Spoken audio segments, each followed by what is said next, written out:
Halo, selamat datang di kuliah Operasi Perpindahan Kalor. Di modul pendahuluan ini, kita akan membahas gambaran umum materi perkuliahan. Supaya fokus, kita matikan dulu ya musiknya. Oke, silakan baca kembali judul kuliah ini. Menurut kalian, apa yang akan kita pelajari? Kalor, alias energi panas.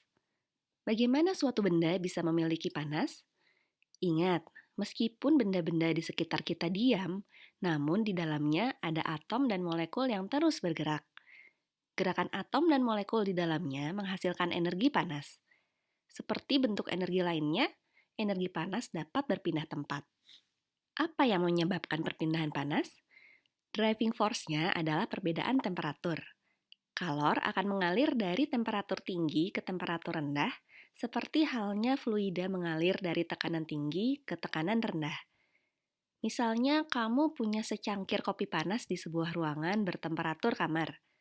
Perbedaan temperatur membuat kalor berpindah dari kopi menuju udara di sekitarnya. Kalor yang berpindah ini digunakan oleh molekul-molekul udara untuk bergerak lebih cepat, sehingga temperatur udara pun meningkat. Perpindahan akan terus berlangsung hingga mencapai kondisi setimbang. Jika kita mundurkan peristiwanya, kopi ini pun tentunya bisa panas karena menerima perpindahan kalor dari sumber lain yang menyebabkan molekul-molekul kopi bergerak lebih cepat. Demikianlah energi kalor terus berpindah di alam semesta. Ingat, bedakan istilah kalor dengan temperatur ya.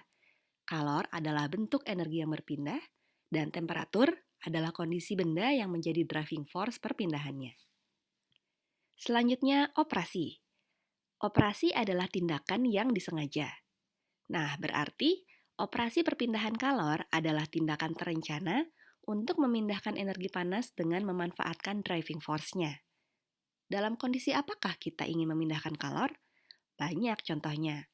Misalnya, kita ingin memindahkan panas dari kompor ke kuah bakso.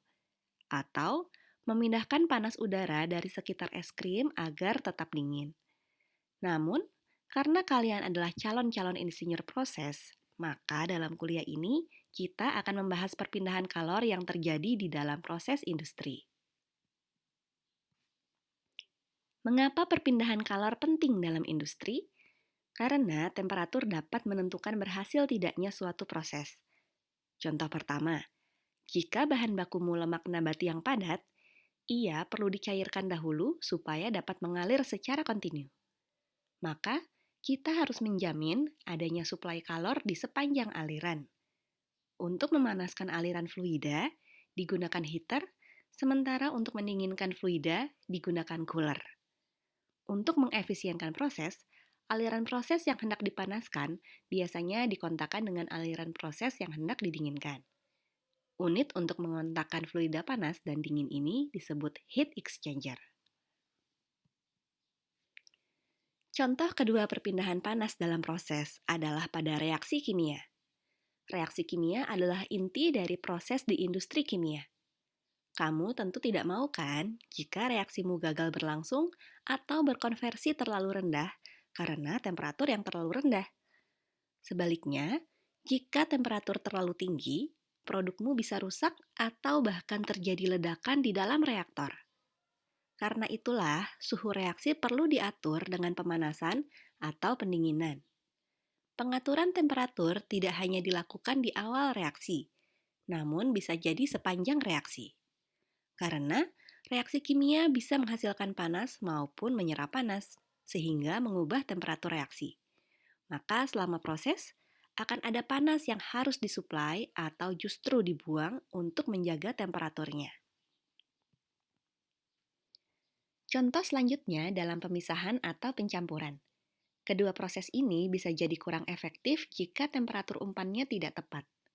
Lalu dalam tahap penyimpanan, produk bisa jadi harus dipanaskan, didinginkan, atau bisa jadi kita ingin menjaga agar tidak ada kalor yang berpindah untuk menjaga temperaturnya, alias diinsulasi. Nah, itulah beberapa contoh dari aplikasi perpindahan kalor di proses industri. Lalu, apakah yang akan kita pelajari? Akan kita lihat di segmen video berikutnya ya.